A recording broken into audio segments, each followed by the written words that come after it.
ನೀಲನಭಕೆ ನೂಲ ಏಣಿ ಭಾಗ 63 ಮೆಲ್ಲಗೆ ಕಣ್ತೆರೆದ ಶಿಶಿರಾಳಿಗೆ ಮೈಪೂರ ಜಿಡ್ಡು ಹಿಡಿದಂಟಾಗಿತ್ತು.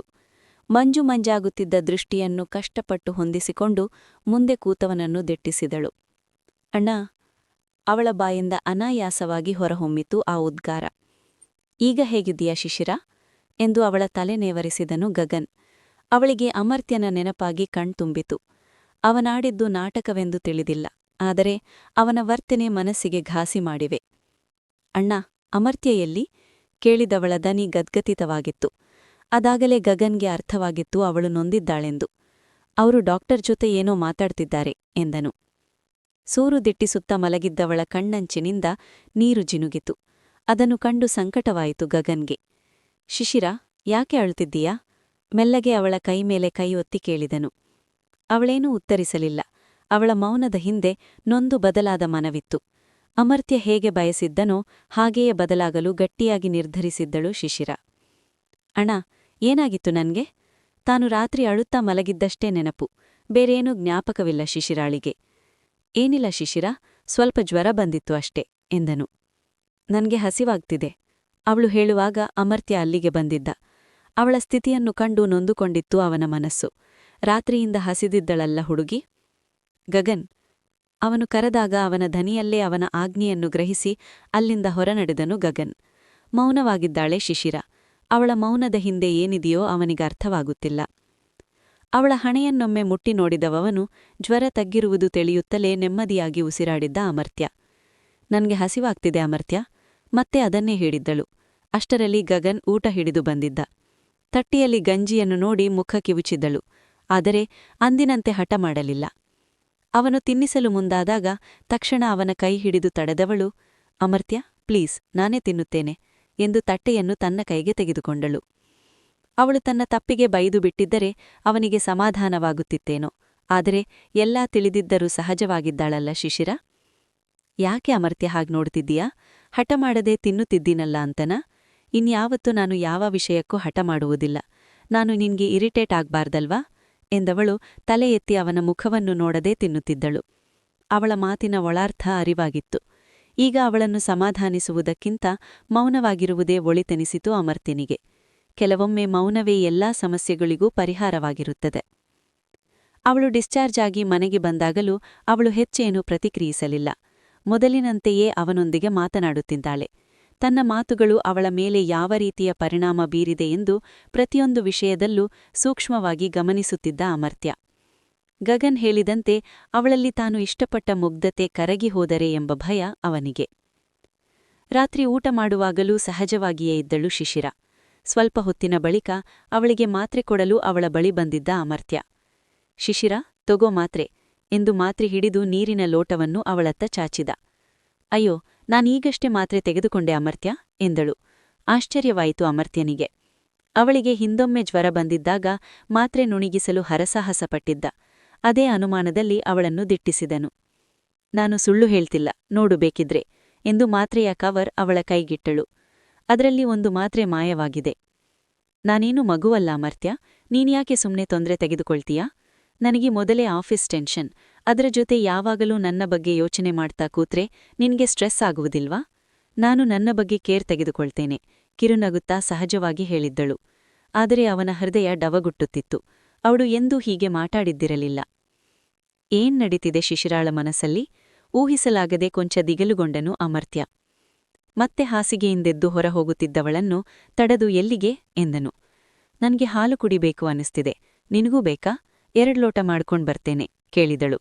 ಅವಳಲ್ಲಾಗುತ್ತಿರುವ ಬದಲಾವಣೆಗಳನ್ನು ಕೊನೆಗೂ ಕಂಡುಕೊಂಡಿದ್ದ ಅಮರ್ತ್ಯ. ಅಮರ್ತ್ಯ, ಹೇಳು, ಬೇಕೋ ಬೇಡವೋ? ಗಹನ ಯೋಚನೆಯಲ್ಲಿ ಕಳೆದು ಹೋದವನನ್ನು ಶಿಶಿರಾಳ ದನಿಯೇ ಎಚ್ಚರಿಸಿತು. ಹಾ, ಓಕೆ ಎಂದನು. ಅವಳು ನಗ್ಗು ಹೊರನಡೆದಳು.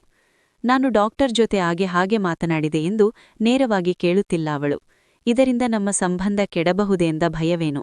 ಶಿಶಿರ ನನ್ನನ್ನು ತುಂಬ ಪ್ರೀತಿಸುತ್ತಾಳೆ. ಅವಳನ್ನು ಪ್ರೀತಿಯಿಂದಲೇ ಬದಲಾಯಿಸಬಹುದಿತ್ತು. ಎಷ್ಟು ನೋವು ಕೊಟ್ಟುಬಿಟ್ಟೆ ನಾನು? ಅದೇಕೋ ಭಾರವಾಯಿತು ಅವನ ಮನಸ್ಸು. ಮಂಚದ ಬದಿಯಲ್ಲಿರಿಸಿದ್ದ ಇಬ್ಬರ ಭಾವಚಿತ್ರವನ್ನು ಕೈಗೆತ್ತಿಕೊಂಡನು ಅಮರ್ತ್ಯ. ಶಿಶಿರ ಅವನ ಕೊರಳನ್ನಪ್ಪಿರುವ ಮುದ್ದಾದ ಫೋಟೋ. ಸಾರಿ ಶಿಶಿರ ಎಂದು ಫೋಟೋ ಮೇಲೆ ಕೈ ಆಡಿಸಿದನು. ಹಳೆಯ ದಿನಗಳು ಮತ್ತೆ ನೆನಪಾದವು ಅಮರ್ತ್ಯನಿಗೆ. ಅಷ್ಟರಲ್ಲಿ ಒಳ್ಳ ಬಂದ ಶಿಶಿರ, ಅಮರ್ತ್ಯ, ತಗೋ ಹಾಲು, ಹುಷಾರು ಬಿಸಿಯಿದೆ ಎಂದು ಹಾಲಿನ ಲೋಟವನ್ನು ಅವನ ಕೈಗಿಟ್ಟಳು. ನಾನು ಹಾರ್ಲಿಕ್ಸ್ ಮಿಕ್ಸ್ ಮಾಡ್ಕೊಂಡ್ ಬಂದೆ, ನೀನು ಹಾಗೆ ಕುಡಿತೀಯಲ್ವಾ ಎನ್ನುತ್ತಾ ಅವನ ಪಕ್ಕ ಕುಳಿತುಕೊಂಡಳು. ಹಿಂದೆಂದೂ ಕಾಣದಂತೆ ಅವಳನ್ನೇ ನೋಡುತ್ತಾ ಹಾಲನ್ನು ತುಟಿಗೇರಿಸಿದ ಅಮರ್ತ್ಯ. ನಂತರ ತಾನೇ 2 ಲೋಟವನ್ನು ಸಿಂಕ್ನಲ್ಲಿಟ್ಟು ಬಂದಳು. ಅಮರ್ತ್ಯ, ನಾನೆಲ್ಲಾದ್ರೂ ಕೆಲಸಕ್ಕೆ ಹೋಗ್ಲಾ, ಮನೆಯಲ್ಲಿರುವುದಕ್ಕೆ ಬೇಜಾರು ಎಂದು ಮೂತಿಯುಬ್ಬಿಸಿದಳು. ಅವಳು ಯಾಕೆ ಹಾಗೆ ಹೇಳುತ್ತಿರುವುದೆಂದು ಅರ್ಥವಾಗಿತ್ತು ಅಮರ್ತ್ಯನಿಗೆ. ಬೇಡ, ಕೆಲಸಕ್ಕೆ ಹೋಗುವ ಅವಶ್ಯಕತೆ ಏನಿದೆ? ಈಗ ನೀನು ಕೇವಲ ಶಿಶಿರ ಅಲ್ಲ, ಅಮರ್ತ್ಯನ ಹೆಂಡತಿ. ನಮಗೆ ಯಾವ ಕೊರತೆಯೂ ಇಲ್ಲ ಅಲ್ವಾ? ಅದಲ್ಲದೆ ನಿನ್ನ ಓದು ಅರ್ಧಕ್ಕೆ ನಿಂತುಬಿಟ್ಟಿದೆ ಅಲ್ವಾ ಶಿಶಿರ, ಇನ್ನಲ್ಲಿ ಕೆಲಸ ಮಾಡ್ತೀಯಾ ಎಂದು ಸಮಾಧಾನವಾಗಿ ಹೇಳುತ್ತಾ ಅವಳ ಮುಂಗುರುಳನ್ನು ಕಿವಿಯ ಸೇರಿಸಿದ. ಮತ್ತೆ ಬಾಡಿಹೋಯಿತು ಶಿಶಿರಾಳ ಮುಖ. ಈಗ ನಾನು ಕೆಲಸಕ್ಕೆ ಹೋಗುವುದು ಬೇಡ, ಆದ್ರೆ ಮುಂದೆ ನಾನು ಇರಿಟೇಟ್ ಮಾಡ್ತೀನಿ ಅಂತ ನೀನು ನನ್ನನ್ನು ಬಿಟ್ಟು ಹೋದ್ರೆ, ನಾನು ಹುಚ್ಚಿ ಅಂತ ಇನ್ನೊಬ್ಬಳನ್ನು ಮದುವೆಯಾದ್ರೆ, ಆಗ ನಾನು ಒಂಟಿಯಾಗುತ್ತೇನಲ್ವಾ ಅಮರ್ತ್ಯ? ಆಗ ನನ್ನ ಜೀವನವನ್ನು ನಾನೇ ನೋಡಿಕೊಳ್ಬೇಕಲ್ವಾ? ಅವಳ ಮಾತು ಕೇಳಿ ಅವನ ಕೈ ನಡುಗಿತು, ಹೃದಯ ನಲುಗಿತು. ತಾನು ಬಯಸಿದ ಬದಲಾವಣೆ ಅವಳಲ್ಲಾಗುತ್ತಿದ್ದರೂ ತನ್ನ ಪ್ರೀತಿಯ ಮೇಲೆ ನಂಬಿಕೆಯನ್ನೇ ಕಳೆದುಕೊಂಡಲಲ್ಲ ಶಿಶಿರ? ಇನ್ನಿಲ್ಲದಂತೆ ಒದ್ದಾಡಿಬಿಟ್ಟ ಅಮರ್ತ್ಯ. ಶಿಶಿರ, ಏನ್ ಹೇಳ್ತಿದ್ದೀಯಾ? ನಾನು ಹೇಳಿದ್ದು ಸತ್ಯ ಅಲ್ವಾ ಅಮರ್ತ್ಯ?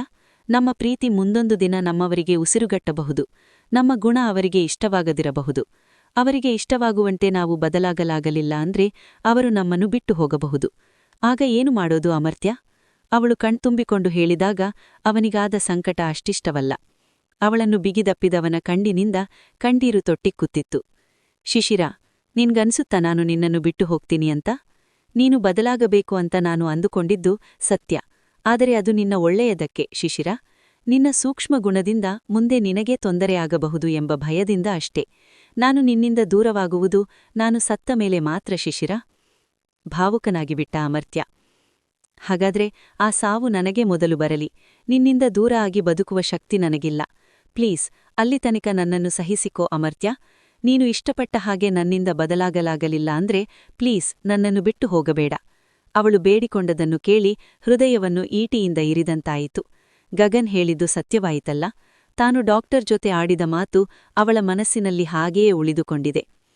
ಶಿಶಿರ, ನನ್ಗೆ ನಿದ್ದೆ ಬರ್ತಿದೆ. ಇವತ್ತಾದ್ರೂ ನಿನ್ನ ಎದೆಯ ಮೇಲೆ ಮಲ್ಕೊಳ್ಬಹುದಾ? ಅಥವಾ ಇವತ್ತು ನಿನ್ಗೆ ಸುಸ್ತಾಗಿದೆ ಅಂದ್ರೆ ಬೇಡ. ಅವನ ಮನಸ್ಸು ಭಾರವಾಗಿತ್ತು. ಅವಳನ್ನು ತನ್ನ ಎದೆಯ ಮೇಲೆ ಮಲಗಿಸಿಕೊಂಡು ಕಣ್ಮುಚ್ಚಿದವನ ಕಣ್ತುದಿಯಿಂದ ಸಣ್ಣ ಹನಿಯೊಂದು ಕೆಳಜಾರಿತು. ನನ್ನ ಒಂದೇ ಒಂದು ಮಾತು ಶಿಶಿರಾಳನ್ನು ಎಷ್ಟು ಘಾಸಿ ಮಾಡಿದೆ. ನಾನು ಅವಳನ್ನು ಬಿಟ್ಟು ಹೋಗುತ್ತೇನೆ ಎಂಬ ಭಯದಲ್ಲೇ ಬಡುಕುತ್ತಿದ್ದಾಳೆ. ನಾನು ಅಂತಹ ತಪ್ಪು ಹೆಜ್ಜೆಯನ್ನಿಡಬಾರದಿತ್ತು. ನನ್ನ ಪ್ರೀತಿಯ ಮೇಲಿದ್ದ ಅವಳ ನಂಬಿಕೆಗೆ ಪೆಟ್ಟು ಬಿತ್ತಲ್ಲ. ಇನ್ನಿಲ್ಲದಂತೆ ವಿಲಪಿಸಿಬಿಟ್ಟ ಅಮರ್ತ್ಯ. ಮನಸ್ಸು ಕೆಟ್ಟಿದ್ದರಿಂದ ಮುಂಜಾನೆ ಅವನಿಗೆ ಬೇಗನೆ ಎಚ್ಚರವಾಗಲಿಲ್ಲ. ಎಂದಿನಂತೆ ಜಾಗಿಂಗ್ಗೆ ಹೋಗಲಿಲ್ಲ ಅಮರ್ತ್ಯ. ಹಣೆಯ ಮೇಲೆ ತನ್ನವಳ ತುಟಿಯ ಸ್ಪರ್ಶವಾದಾಗ ಮೆಲ್ಲಗೆ ಕಣ್ತೆರೆದನು. ಅದಾಗಲೇ ಎದ್ದು ಸ್ನಾನ ಮಾಡಿ ಬಂದಿದ್ದಳು ಶಿಶಿರ. ಅಮರ್ತ್ಯ, ಯಾಕೆ ಇನ್ನು ಮಲಗಿದ್ದೀಯಾ? ಆಫೀಸ್ಗೆ ಹೋಗೋದಿಲ್ವಾ ಎಂದಳು ಅವನ ತಲೆ ನೇವರಿಸುತ್ತಾ. ಮೆತ್ತಗೆ ಅವಳ ಕೈ ಹಿಡಿದು ಮುತ್ತಿಟ್ಟನು. ಇಲ್ಲ, ಇವತ್ತು ನಿನ್ನ ಊರಿಗೆ ಹೋಗೋಣ. ನಿನ್ನಮ್ಮ ನಮ್ಮನ್ನು ಬರಲು ಹೇಳಿದ್ದಾರೆ ಅಲ್ವಾ? 1-2 ದಿನ ಇದ್ದು ಬರೋಣ ಎಂದನು. ಸದ್ಯಕ್ಕೆ ಇಬ್ಬರ ಮನಸ್ಸೂ ಸರಿಯಿಲ್ಲ. ಊರಿಗೆ ಹೋಗಿ ಬಂದರೆ ಅವಳಿಗೂ ಬದಲಾವಣೆ ಸಿಗಬಹುದು. ನನ್ನ ಮನಸ್ಸು ಸರಿ ಹೋಗಬಹುದು. ಹಾ, ನಿಜನಾ? ಕಣ್ಣರಳಿಸಿ ಖುಷಿಯಿಂದ ಕೇಳಿದಳು. ಹೌದು ಎಂದು ತಲೆದೂಗಿದನು ಅಮರ್ತ್ಯ. ಮತ್ತೆ ಏಳು ಮೇಲೆ, ಯಾಕೆ ಇನ್ನು ಮಲಗಿದ್ದೀಯಾ ಎಂದು ಅವನ ಕೈ ಹಿಡಿದು ಎಳೆದಳು. ಅವಳ ರೀತಿಗೆ ನಕ್ಕನು ಅಮರ್ತ್ಯ. ನಿಭಾನ ಶಿಶಿರ, ಭೀಮಪ್ಪ ಬಂದಿದ್ದಾರಾ ಎಂದನು. ಇಲ್ಲ, ನಾನೇ ಅವರಿಗೆ ಬರಬೇಡಿ ಅಂದೆ. ಇವತ್ತು ನಾನೇ ತಿಂಡಿ ಮಾಡಿದ್ದೇನೆ. ಅದಕ್ಕೆ ಮೊದಲು ಬೇಗ ಸ್ನಾನ ಮಾಡಿ ಬಾ ಎಂದು ಅವನನ್ನು ಬಾತ್ರೂಂಗೆ ತಳ್ಳಿದಳು. ಅವಳ ಮುಂದೆ ಸಹಜವಾಗಿದ್ದವನಿಗೆ ಮತ್ತೆ ಹೃದಯ ಭಾರವಾಯಿತು. ಅವನು ಸ್ನಾನ ಮಾಡಿ ತಯಾರಾಗಿ ಬರುವಷ್ಟರಲ್ಲಿ ತಿಂಡಿ ಸಿದ್ಧವಿರಿಸಿದ್ದಳು ಶಿಶಿರ. ಉಪ್ಪಿಟ್ಟ? ಹ್ಞೂ, ಯೂಟ್ಯೂಬ್ ನೋಡಿಕೊಂಡು ಮಾಡಿದೆ. ಇದು ಈಸಿಯಂತೆ ಅನ್ನಿಸ್ತು ಎಂದು ತಟ್ಟೆ ತೆಗೆದು ತಿಂಡಿ ಬಡಿಸಿದಳು. ಅವಳ ಮುಖವನ್ನೊಮ್ಮೆ ತಟ್ಟೆಯನ್ನೊಮ್ಮೆ ನೋಡಿದನು. ಅಮರ್ತ್ಯ, ತಿನ್ನಬಹುದು, ಅಷ್ಟೇನು ಕೆಟ್ಟದಾಗಿ ಮಾಡಿಲ್ಲ. ನಾನು ಟೇಸ್ಟ್ ಮಾಡಿದ್ದೇನೆ ಎಂದು ಕಣ್ಣು ಕಿರಿದಾಗಿಸಿ ಹುಸಿಕೋಪ ತೋರಿದಳು. ಅವನು ಧೈರ್ಯ ಮಾಡಿ ಸ್ವಲ್ಪವೇ ಬಾಯಿಗಿರಿಸಿದ. ರುಚಿಯಾಗಿಯೇ ಮಾಡಿದ್ದಳು ಶಿಶಿರ. ಅವಳು ಬಡಿಸಿಕೊಂಡು ಕೂತ ನಂತರ ಇಬ್ಬರೂ ತಿಂಡಿ ತಿಂದು ಮುಗಿಸಿದರು. ಅವಳೆದುರು ನಗುತ್ತಾ ಸಹಜವಾಗಿದ್ದರೂ ರಾತ್ರಿ ಅವಳಾಡಿಲ ಮಾತುಗಳು ಅಮರ್ತ್ಯನನ್ನು ಅತಿಯಾಗಿ ಕಾಡುತ್ತಿತ್ತು. ಮನಸ್ಸಿಗೆ ಒಂದು ತರಹದ ಹಿಂಸೆಯಾಗುತ್ತಿತ್ತು.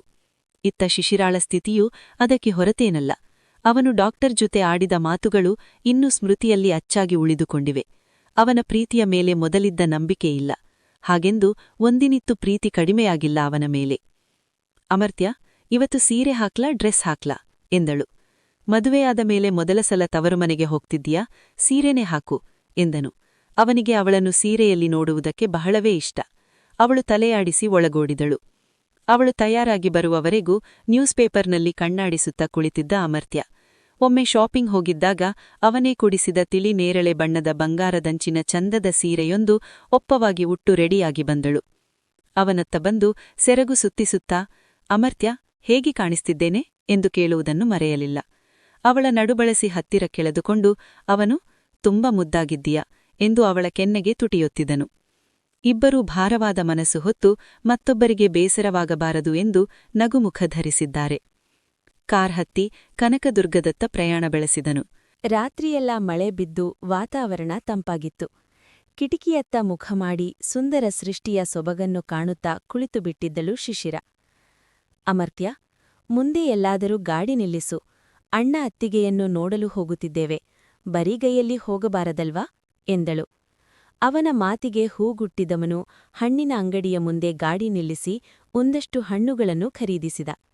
ಅಮರ್ತ್ಯ ಅದೇಕೋ ಹಿಂಜರಿಯುತ್ತಾ ಕರೆದಾಗ ಅವಳತ್ತ ತಿರುಗಿ ಏನೆಂದು ಹುಬ್ಬೇರಿಸಿದ ಅಮರ್ತ್ಯ.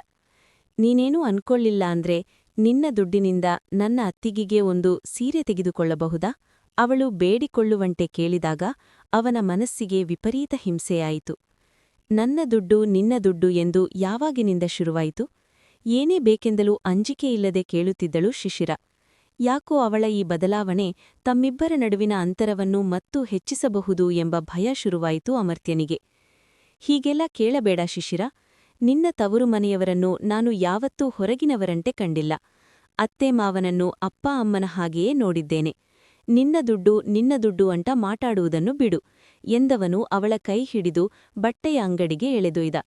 ಏನ್ ಬೇಕೋ ತಗೋ. ಶಿಶಿರಾಳಿಗೆ ಅವನ ಕೋಪವನ್ನು ಕಂಡು ಭಯವಾಯಿತು. ಮೌನವಾಗಿ ತನ್ನ ಅತ್ತಿಗೆಗೆ ಸೀರೆಯೊಂದನ್ನು ಆರಿಸಿದಳು. ಅತ್ತೆ ಮಾವ ಮತ್ತೆ ನಿನ್ನ ಅಣ್ಣನಿಗೂ ತಗೋ, ಅವರಿಗೂ ಖುಷಿಯಾಗುತ್ತೆ ಎಂದನು. ಬೇಡ ಅಮರ್ತ್ಯ. ಯಾಕೆ, ನಿನಗೇನು ನಷ್ಟ ಇಲ್ಲ ಅಲ್ವಾ? ನೀನೇ ಹೇಳಿದ್ಯಲ್ಲ, ಅದು ನನ್ನ ದುಡ್ಡು ಅಂತ. ಈಗ ನಾನ್ ಹೇಳುತ್ತಿದ್ದೇನೆ, ತಗೋ, ಗಟ್ಟಿಯಾಗಿ ಹೇಳಿಬಿಟ್ಟ ಅಮರ್ತ್ಯ. ಅವನ ಮಾತಿಗೆ ಎದುರಾಡಲು ಧೈರ್ಯವಿಲ್ಲದೆ ಎಲ್ಲರಿಗೂ ಬಟ್ಟೆ ಖರೀದಿಸಿದಳು. ಮತ್ತೆ ಇಬ್ಬರು ಕಾರು ಹತ್ತಿದರು. ಈ ಬಾರಿ ಇಬ್ಬರ ಮಧ್ಯೆ ಉಳಿದದ್ದು ಕೇವಲ ಮೌನ. ಮುಂದುವರೆಯುವುದು.